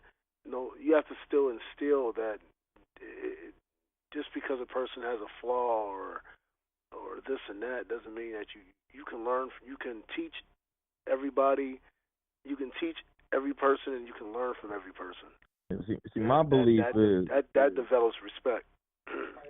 Yeah, like my belief is, like, as your child grows, so should you. Everybody should grow continuously. Like, no idea is 100%. Like, as you grow, you view things from different viewpoints, and as parents, like, I believe that's our duty to show them that, because life is growth. So, I mean, like, you should be able to have those conversations with your children as they grow up, and as you're teaching them about life, and they're learning about it on their own, like, scales. Like, yo, shit is what it is, and this is me. This is because a lot of that shit they going to get a lot of traits from you and a lot of traits from the other person. You know what I'm saying? So I believe that's a duty, and that's a right as a parent. That you should do and teach your children continuously and let them know that you're not perfect, because the world ain't perfect. It's life. There's no in my blueprint. belief. There's no blueprint to none of this shit. You know, and Hell no. I think I can speak for, like, you know, my parents. I know everybody parents that was born in the 60s, grew up in the 70s and 80s. You know what I mean? None of them had the blueprint, so it was a lot of do as I say, not as I do. You know what I mean? It's none of your business. Stay out of grown folks' conversations. So it's like you can't go 100% all in to some shit. You got it's different lanes and avenues, and there's no such thing as perfect timing either. You just got to do it to the best of your ability. Yeah, and definitely ain't no point in time. You definitely got to let them know, look, son, daughter, I'm not perfect. I'm far from perfect. They don't need to know everything right away, but you gradually give them steps. Like, this is how it is. This is what it's going to be. This is how the world is. It's different. As they like, grow. Me and my wife, we have, you know, we don't have arguments, but we have disagreements on how we should, like, raise them. But, you know, we do what we can together. We do our best. And, you know, you don't want to rush them into adulthood too much, but you got to give them truth. You gotta give them slices of it little by little, man. And we gotta learn from our parents and shit on what not to do, especially what to do and what not to do. You know what I mean? So it definitely, I think, like, going back to what Chuck, I definitely think if, you know, Elijah Muhammad probably would have did it different and, you know, got some of his ego out the way, who knows what could have happened. You know what I mean? We selfishly think of ourselves trying to protect our kids, if that makes sense. You know what I mean? 100%. Yeah. And that's probably what Elijah Muhammad was doing. He thought he was protecting Malcolm by keeping certain shit from him, like you said. And that's probably what, you know, that pissed Malcolm off even more, man. Like, yo, this perfect being I thought was perfect. It's not perfect. It's flaws. That's crazy. And that's a hell of a blow, too. Oh, yeah. Like, that's the whole rug snatched up under you. Yeah. Because you put so much stock into it, into that belief, and so many nights and days just thinking about the shit. And then when you find out opposite, yo, hold up, what the fuck? Huh? Fuck you mean? What you talking about? Because it fucks you up, because it shifts your whole internal mechanism. Your whole thought process is changed because you base so much on that one thought. Yeah. And Malcolm said he would have took a bullet for him. Like Malcolm, in his biography, he said I would have took a bullet for him all the way through. Damn. And then you find out there's some fuck shit going on. Whoa, what you mean?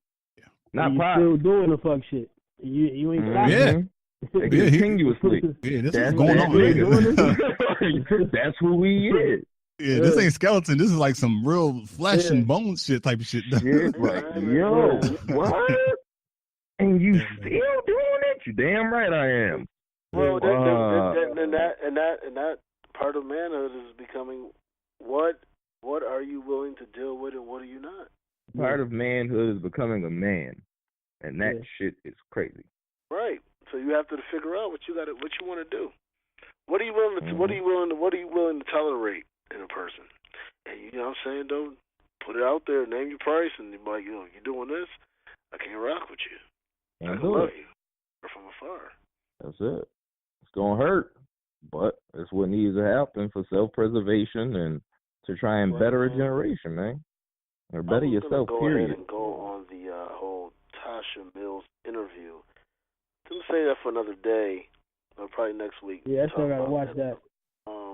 But I have to ask this though. You know what I'm saying? Though this is my daily. Well, even though we started off pretty petty. Just petty as shit earlier. That was fun. Aggressive pettiness. That shit was fun. I gotta ask y'all before we go ahead and get into these last segments. If a woman proposed to a man and he said yes, how would you view the woman and how would you view the man? Because for purposes, because I hear Pete laughing, that's why I said Pete, Chuck, and then Hove. Well, actually, Pete, Hove, and then Chuck. I want to get, say that. Go ahead, man. How do y'all feel about that? Yo, man, look, okay, fuck it. This is my thing, right? First of all, we are programmed any fucking way, all right? All this wedding shit, this diamond ring shit. You know what I mean? Like all like Google commercials and how they're trained to fucking fuck your brain up. Like even from back in the day. I forgot what was the name of it. It was either Zales or somebody. One of the very first diamond companies are the ones that presented engagement rings in the first place because they wasn't making enough bread, shit wasn't selling, and it's like, yo, we got to get these rings off. This is what we gonna do. Nigga, if you don't get an engagement ring, you ain't a real nigga.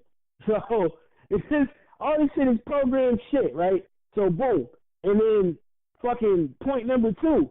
All right, ladies, love y'all, holla at y'all. Women's Right equals International Women's Day, March month, Christmas. Then we can take a piss like the boys. We can do all that shit. We want equal pay. We want all that shit, right? So why is it a problem for a shorty to get on her knees and say, hey, boo, will you marry me? If y'all want to be equal. How is that? Oh, my God. I'd rather wear the panties and not the boxers in a relationship. If I'm going to get on one knee, he going to be my bitch. But then, y'all do it in the same token. Nah, we want this and that. And I could take the garbage out, too. Like, what, we confused. So what's the problem? If it's not, if y'all want that, then that shit shouldn't be a problem. That's all I'm saying. Me personally, I don't give a fuck. It is what it is. All this shit is a business anyway. Well, if a woman proposed to a dude and he said yes, Pete, you'd be like, all right, dude. I'm saying, hey man, congratulations. Congratulations, my nigga. Shit. I bet you if somebody said I just proposed to Killmonger and they be like, yes, bitch, yes, go ahead, get you a Michael B. Jordan. Nobody, it wouldn't be a fucking problem. So just because he's a regular nigga, is he not a real nigga? Come on, man, come on. Yes, bitch, come yes. On. This nigga Pete's stupid. Yo, you funny as hell for that one, man. You said yes, bitch. Come on, man. Right. Fax hands and all that, huh? Come on, man. Let's be real. That's what it is, nigga. Motherfucker, we won't be asking this question if this shit happened in real life. Because I feel you, because I always say, man, bitch, you don't, it ain't the fact that a motherfucker is saying certain shit to try to get your attention, like sweetheart and hey, how you doing, honey? It's you feeling entitled to tell him that he can't say that, but somebody else can. Absolutely. And that's what bitches don't want equal rights; they want their way. It's another show. Just keeping it real, man. Yo, Hove, man, what do you? All right, y'all know I'm different. Y'all know I'm different. Yo, have y'all ever been proposed to? Here this nigga go with a story. Here you go. No, man. Negative. Not for marriage, but yeah, that's for marriage. To impregnate, yeah. Like, yo, I've been proposed to twice, and one of them I actually married, but not what she proposed to be. But, yo, that is some of the most... Yes, Rob, yes. I've been proposed to twice, yes. Yes, I have. A little different, man. Yo, that's why. That nigga like 6'3". Anybody 6'2" and over, they get disallows, man. Yo, that shit is... You know how weird that is? I don't know. When you tell about no? Like... Yo, you bugging. Like, yo, like, to try and play that shit off, like, yo, that is crazy. Like, yo, you bugging. Yo, you doing too much. Yo, like, yo, you gotta chill. Like, no, that shit, nah, man, that shit ain't, it's just because of what's been put out into society, yo, that shit is weird. Like, oh, shit, like, granted, they ain't had the rings when they did it. But like, oh shit, yo, you mean this, huh? Oh shit, that's crazy. It's some difficult shit. It's difficult. It's mentally difficult. Like I said, one of them I'm married, the other one, But nah, man, it's an aggressive stance. But that shouldn't, delve into anything or create a certain like viewpoint. I shouldn't at all. Love is love, man. No matter who's putting it forward. But once again, as I said before, like I don't know if it's because I'm on the other side of the spectrum as a man looking into it versus a woman looking into it. So that'd be my part, man. You know, that's all I got. Damn, that shit was weird, man. Weird shit. Oh, you serious? Oh shit, yo, you gotta chill. You play too much. Right. Because you definitely cannot be proposed to, and then be the guy that be like, yes, bitch, yes. You can't. Yeah, like what I look like with fat fans. I'm grown. Yeah. It's just too much. It's too much. Yeah. Way too packed. Yeah. Jeezy said so much in those little lines, man. Way too packed. Yo, Jeezy gave us a whole trajectory of life right there, man. That shit's crazy. Yeah, you can't do that, man. On one knee and everything, looking up at you. Oh shit, yo, you bugging. Yeah. I don't know, man. I think there's like multiple layers to this shit. Pete, you know, you said like it really shouldn't matter, you know, who's proposing to who. How you say it's the program and shit. No, that's not what I said. No, I said if they want all the equal shit, then that shouldn't be a problem. That's what I said. You can't pick and choose shit when they be like, nah, I want to wear the panties and not the boxers. Can't do that shit. If y'all, you know what I mean, with women is the all that power to you. That shouldn't be a problem. That's all I'm saying. I got you. Okay.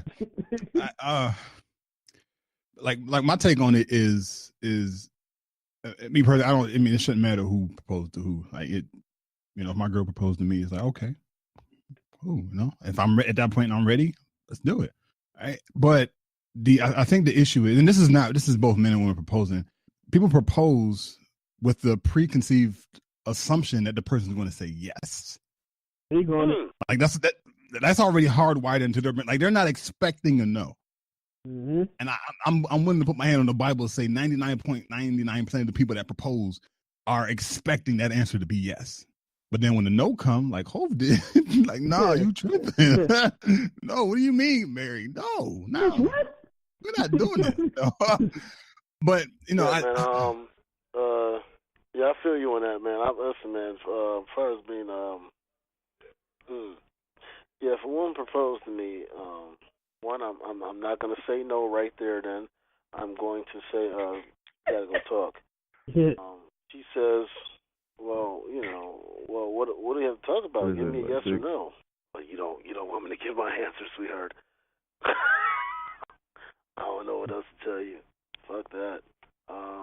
As far as how I would feel if a guy said yes, woman proposed, but I wouldn't necessarily look at him as less of a man. I would say that he might have fell for the pressure. I wouldn't look at him as less of a man. You know what I'm saying? Though, you're in a situation, you know, she's doing that, depending though. But as far as the woman, if I'm being honest, don't no woman should ever feel that desperate to ever propose to a man. They love me, nigga. Don't no woman should ever feel that desperate to propose to a man. They love me. I'm the shit out here, man. I don't know what else to say about that. And I hear what you're saying, brother. It's an awesome feeling. No, it ain't. When you say no, like when you gotta dodge that shit, it ain't an awesome feeling. They looking at, they on their knee, and they looking at you, dead in your eyes, all your iris. Nah, man, it ain't cool. That shit seem cool, man. Nah, man, that shit is weird. It feel different. Yeah, I'm not Nah, man, you ain't that look. Cause they had to get the moxie to ask you. I looked at that look twice. It ain't fun. Cause I said no both times in the most player way I could. It ain't cool, man. I ain't like that shit. I feel you. But yeah, I'm definitely not. Aggressive, man. You ain't ever had to dance around that shit and then you still spend the rest of the day with them. Nigga. It's fucking aggressive. Damn. That's some OG shit man, right there. No, that shit act like, it sound like it's some cool shit. Ain't none of that shit cool. Nah. damn. That shit is. We about to go OG. eat and shit. Like, damn, it's only 3 o'clock. Like, you ever been? Nigga, I was proposed to before noon. Nigga, I didn't leave till like 11 at night. Nigga, it's aggressive. That is not the shit that you want in your life. Like, I felt bad. I'm like, yo, I understand how females feel. Like, when you just want to be like, nah, yo, nah. Like I said, I ended up marrying one of them. But shit, man, that was a long night. Long ass day. Fucking long as shit. I wasn't driving right. Like, I'm just gonna say this boldly, man. Females, you should not be proposing to men unless you expect a no. I just wasn't ready. The ladies, and fellas, man, aggressive, man. If you propose to a woman, you better be have a. Don't invest too much into the yes. You ain't seen their eyes, man. That's what they do, right? There's so much hope in their eyes when they do it. I know, right? You have to say no in the most polite way possible. Like I said, I married one of them. The other one happened. No, it's crazy. It's crazy though because it's probably the only time. It's probably the only time in your life where you have to tell a woman to get off her knees. Yo, but you're looking down at this person. Yes, you have to look them down in the when they spring that shit on you, like I understand how females feel. I'm like, oh shit, no, she not. Oh yeah, she is. Oh shit, yo, like, what do I do? I need you to get off that knee real quick. Yeah, yo, stand up, yo, you bullshit, yo, chill, yo, you're doing too much. That shit is sentimental. Man, yo, man. I mean, well, you know, while you're down there. I was thrown over by that point. I couldn't even come back with some good rebuttal shit. That's like rubbing Dick salt down. in the Nah. Nah, man, that shit's aggressive. Nah, it's too aggressive. Way too fast. It's a lot. Post-rendered day.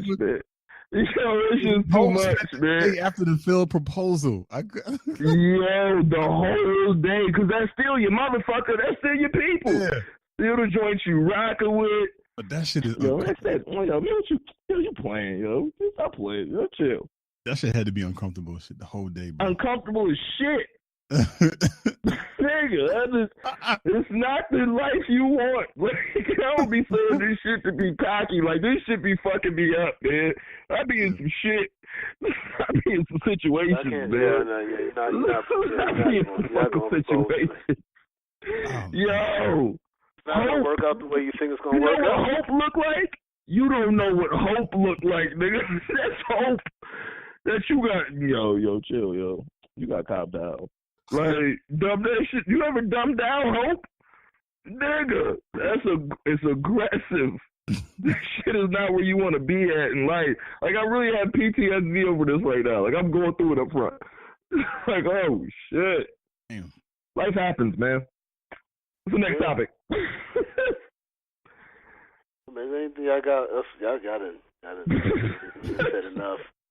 Yo, I'm fucked up over here. Like, oh shit, yo. I just want to tell people out there, man.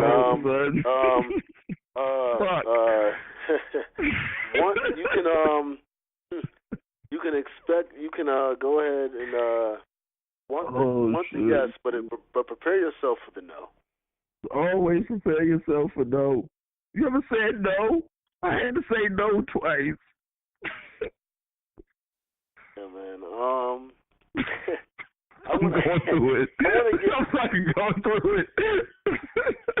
I want to give a shout out to Don Staley, who's become the head coach of the women's basketball national team for the Olympics.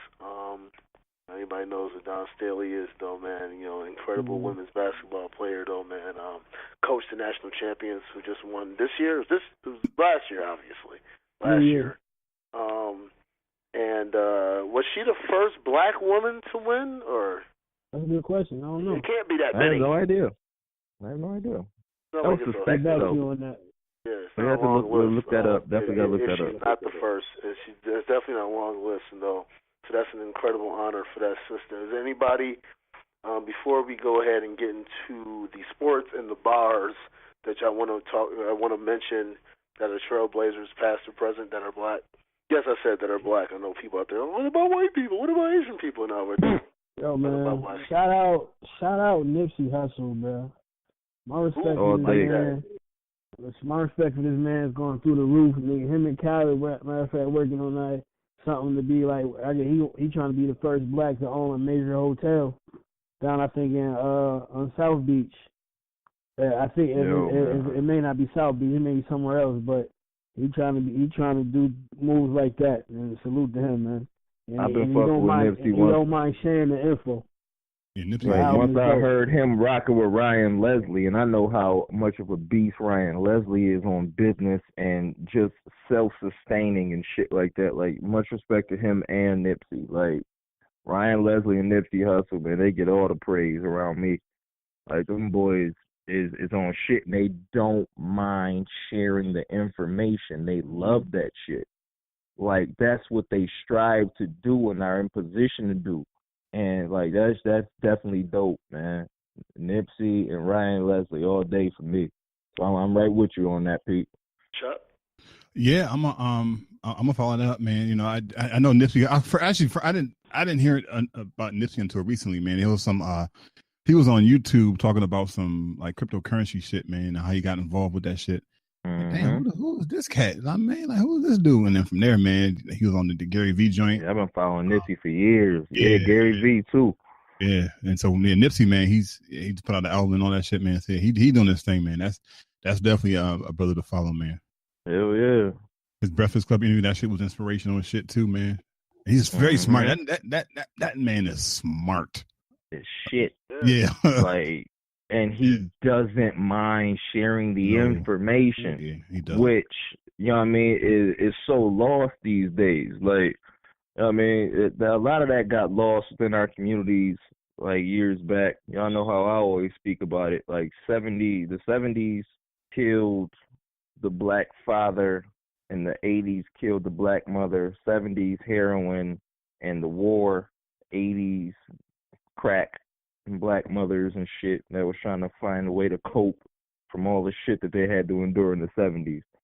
So we lost a lot of that storytelling and sharing of life and wealth around that time. And we still haven't fully rebounded back yet, but there are those out there still trying to create the movement and belief and trueness of black excellence and, I mean, earning it yourself and sustaining that and taking care of the black family.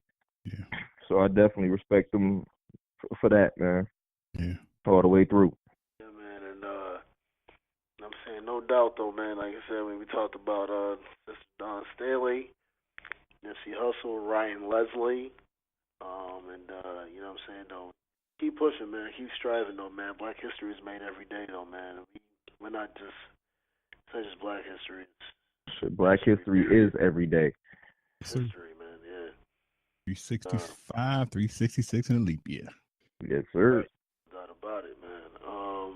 Okay, man, a little brief into the sports, man. Brother Pete, you know.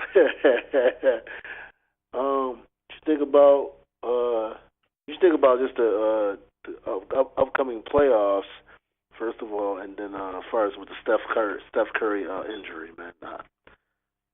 Hey, dog. The West is wide open this year. Yeah. It's not going to be the Cavaliers and the Warriors is a lock. It's not a lock for the East. Now, Toronto been nice. They've been nice in the regular season. They just won yesterday against my Rockets. I got to give them respect. They ball out every regular season, but don't do shit in the playoffs. But this year, the Rockets is different. They balling different. If that carries into the playoffs, Cleveland might have a problem. It might be an issue. So the playoffs is wide open this year, man. The West, and this is the third time on the same ankle that Curry got his shit fucked up. So keep an eye on that, man. You know, the West is stacked. If Chris Paul stay healthy, Houston gonna be a problem. It all depends on Chris Paul staying healthy. Shit, Portland balling, Pelicans balling. Am I bugging? Didn't Golden State lose to Portland last night? Or am I bugging? Shit. I don't know. Did they lose by 15? Did they? I'm asking facetiously. They lost. Oh, yeah, they lost. Okay, all right. They took an L. Yeah, see? Shout out to Kevin Durant. It's not easy. It's not easy when you don't have another MVP on your side. There you go. Come on, man. It's not easy. It's not easy for Kevin Durant. Ain't it? It's tough. Yeah, man. It's tough. It's wide open this year, man. It's tough. Yeah, man. We don't want to say wide open to Kevin Durant too much. We don't know how he might take that. Oh, shit. Yeah. Shout out to Golden State. Listen, man. Listen. As far as I feel, I would like to see the first new face in the finals. You know, I also know, man. Like Sam and Sharp say, that's 6'8", man. 250. Born in Akron, Ohio, to one Gloria James. December 30th, 1984. Hope you know that number, right? Baby. 84. Let's take it there. Yes, sir. Yes, sir. December 30th, 1984. That brother right there, man, is something different, man. LeBron out here, yeah. He ball. Different. This is weird. It's just different. It's different, man. So I'm respecting it all, man. What you think about the trades, Pete? Hey, man. Think about the NFL trades, man. I don't know. Akeem Talib, I know he just went to the Rams. Yeah, they doing something different. They shit. Marcus Peters, Akeem Talib. Right. That's not a bad that's Marcus Peters that we had, right? Huh? Didn't we have Marcus Peters? Nah. He played for Kansas City. It was Marshawn Lynch, cousin, cornerback of Kansas City. Yeah, man. So they doing something. The Philly trying to go for a repeat. That's a nice move, grabbing Bennett. No, Michael Bennett. That's a hell of a fucking move, bro. Yeah, I think Richard Sherman might follow. Yeah, I wouldn't be surprised. That just make him more beastly. Like, all right, fuck it, let's join with these boys. Yeah, that's not bad, man. Shit, we Richard picked up Sherman, Chris you go to Ivy. the Colts too, but it's all good. It's cool. Yeah, I like the Chris Ivy pickup we did. You know, we got a solid number 2 behind Shady. So we gonna see, man. Damn, it's to the Browns, man. Yeah, everybody been shitting on the Chris Ivory pick. I like the Chris Ivory pick. It's nice. It's nice. Chris Ivory, and then we got Vontae Davis. Yeah. So, well, I like the picks, man. It's ready. Just drive. Once we see how we do in this drive, it all depends on that. Trust the process, man. We coming. Trust the process. No, fuck that. We ain't the process. God damn it. We made the playoffs. Come on, Philly, where you at? Yeah. You know what I mean? I'm skeptical. We can talk a little shit if you make the playoffs. Only 6 make it, right? Right. That's true. This is true. Yeah, we did enough to make it. Everybody else didn't do enough. Streak is over. Brown. We good. Shout out to Tyrod, man. I hope you do well, man. Shout out to Tyrod, man. I think it'll be all right, man. The Browns grabbed Jarvis Landry. Hey, man. Hugh Jackson, I wanted him to be our coach, man. They letting him build his team. They should have had Frank Reich, man. Yeah, he could have came as the OC. That would have been great, man. You don't see, man. Can't wait, nigga. Yeah, man, that shit is awesome, man. But all right, man. All right, man.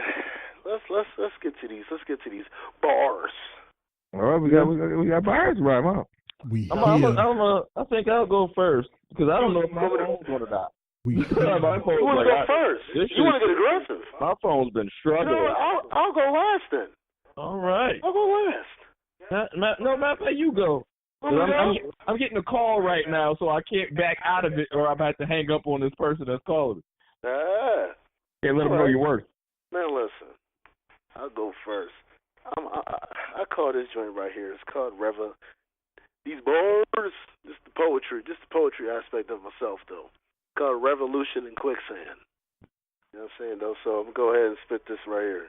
I'm just a microcosm of God's purity, the understated wisdom of Maya Angelou with a young man's uncertainty, the drug dealer who smokes his own weed, the bartender who only pours his own drinks, the impulsive person who often overthinks, the psychologist in need of his own shrink, the optimist drowning in his own grief, the poet laureate that can't find the right words, and to express, that seems absurd. You got all the nouns but can't put into action the right verbs. I guess this is when reality and dreams begin to merge. Do I lead or do I follow? Am I king or a pauper? Will I be better man than my father? This is the dilemma you face when you're destined to be T'Challa. And I call that revolution in quicksand. That nigga called himself a poet. Yeah. This nigga just did. If you call himself a poet, Touche, my G. the status of a poet. Yeah. He thought that shit was going to slide by, nah, Chief. Nah, Chief. Right, let that shit fly. My man. Touche, my G. Now we got J.P. Moore-Green. Yo, P, we got shit to do. Yo, son. It's true. We got shit. It's on It's true. It's from on here on out. Oh, yeah. Members of the congregation, I invite you to a feast. I'm here to break bones and set the tones for future speeches. This Malcolm at the podium, Malcolm at the window. A force you can't bottle like the liquor I'm influenced by. I dine on any instrumental that the waitress brings them A1. The sauce is like Frank's on fried chicken wings. This heat I'm about to spit is as hot as the devil's grits. I spit more white than the crack on Tyrone Bigum's lip. The epitome of me is like the nosebleed 11 gets. A perfectionist that's reckless, that senses every clip. Greatest sickle cell spitter since the mob lost one. Spin words like Lauryn Hill's dreads, the webs that Charlotte hung. That's what all these new ladies say. You'll never hear me lose them all I do's on wedding days. So I play like Phantom Opera, tap dancing on snares, but I'm ticked off as hi-hat samples make my vision clear. I'm back on my bullshit. J more music, turntables and full clips. Cheers to more green. Amen. Okay. My nigga. It's getting real aggressive, y'all. I just hope y'all ready. Pete Prop. Yeah. Pete Green. Yes, sir. However you want to say, whatever name you want to go ahead and give, man. Ooh, Pete Prophecy. Y'all don't know what prop means. I know what prop means. Prophecy. Yeah, Peter the Prophet. So let's go ahead, man. The apostle becomes the king. Let's go. King shit. I must be. The growth is real. My Organ Like Nas record. It has mass appeal. What's next? Well, Pinky, take the world over. My brain swell with ideas similar to Hova's. Black excellence is evident. We something special. Made of God imagery so the devils hate you. Fuck them all, B. Colonizers too. Wakanda forever, my G. This is how we do. No game playing. Till we all rich. Resources of real estate. We want it all, bitch. Take a victory lap. Shout out to Nipsey Hussle. I'm not a fighter, but for the fam, I'm down to tussle. Bill Gates dollars spread amongst the hood. Buying back what they took will be all good. A beast with the balls with the message in the lyrics. God's plan with this gift. Now that's the Holy Spirit. I wasted time. That's my fault. The vision's clear. This path's not for everybody. Friends may disappear. The ones that won't are the truest. So you keep them close and pray to God grab your enemies to be exposed. It's cool to be humble, but sometimes just let them know I am the one in this matrix. Not Neo, bro. No fiction fictitious. It's just the truth in this novel. You want a fantasy book? Then go pick up the Bible. I'm just doing what I'm destined to. Always raise the bar. I got some lifting to do. Calisthenics and chin-ups for upper body strength. Plus knowledge nourishment will build your whole confidence. Prop. Okay. Let go. I heard, and you know when it's real when the brother Pete raps when he go, ha. What's about to happen? It's just the way that it. I know that cadence. My man. He said, my man. And then with the Denzel, my man. Need that money, Jake. Gotcha. I know you like to get wet. Jake, I need that man. He asked if you like to get Come back. Way too packed, man. Finish with this. Like Gigi said, man, it's way too packed. Way too packed. The only time that comment is acceptable is in that context. Like if if any of y'all walk into the room and say Chuck, you like to get wet, what? Yeah, that's the only. Nah, bro. Yeah, like yo, what? Nah, we got a timeout. It has to be in the context of the movie. Watch your tone. Watch your tone. You're doing too much. Get wet. You're doing too much. That nigga face when he said it though. I ain't know you like to get wet. Huh? I ain't know you like to ask some motherfuckers like to get wet. Yo, nigga, what? That shit was crazy. Too packed. Way too packed. Yes, you can't spell sober in that type of environment. You shouldn't. You shouldn't have to spell. Shout out to Jeezy, man. Yo, listen, y'all boys is not fucking around, huh? Black out, man. Foot to neck. That shit. Got shit to do, man. And I feel like that's just mild. I feel like y'all was the mild wings right there. Y'all got something ready for the people. Here you go. Here you motherfucker go. Well, fuck it. Yes, I do. Yes, the fuck I do. Yes, the fuck Navigating the world, I'm illiterate at life. Learning the speed read so my daughter can do it right. Too many miles per hour. NASCAR and NASDAQ. Cryptocurrency is the gas in my jetpack. The silver pack I got, I can teach you how to move. Push your chest piece forward with a check of mine in tune. Checks and balances of how you make it through. Look a man in his eyes before you show and prove. I'm here to teach you all the rules. Never shake hands with snakes. The rhythm is how they move. And never fuck with fakes. You got, man. What's left? I don't want to keep rhyming because I got shit. Nah, man. Get the album, nigga. Hey, yo. Wait till the album drop, B. You sure? You sure? Absolutely. All right. Listen, man. It's not a game, y'all. It's not a fucking game, dude. We're not here for the bullshit, but I mean, you know, we around for some of the bullshit though. We not here to bullshit y'all though. You know what I'm saying though? You know, sometimes we gotta get on our petty though, man. At times though, but you know what I'm saying though, it's going down. Well, let y'all know, man, it's about to happen, man. Y'all about to witness a dynasty like no other. You know what I'm saying though, and y'all hearing the four of us, but it's so many more that we just this is just tip of the iceberg, man. Yeah. Black Podcasters Network, man. Common Sense Experience. Chuck, man, go ahead, speak your piece. Y'all know what it is, man. God loves y'all, barely tolerates y'all. Yeah. Aces up, Ace of All Trades Apparel. Let's take it there. JP Moore Green. Next month. Take it there. Chuck. Yeah. Hashtag stay woke. I'm out. Brother Pete. Yo, man. The Common Sense Experience, baby. There's only one. 2 fingers means peace. See y'all next week. Fighting ass niggas.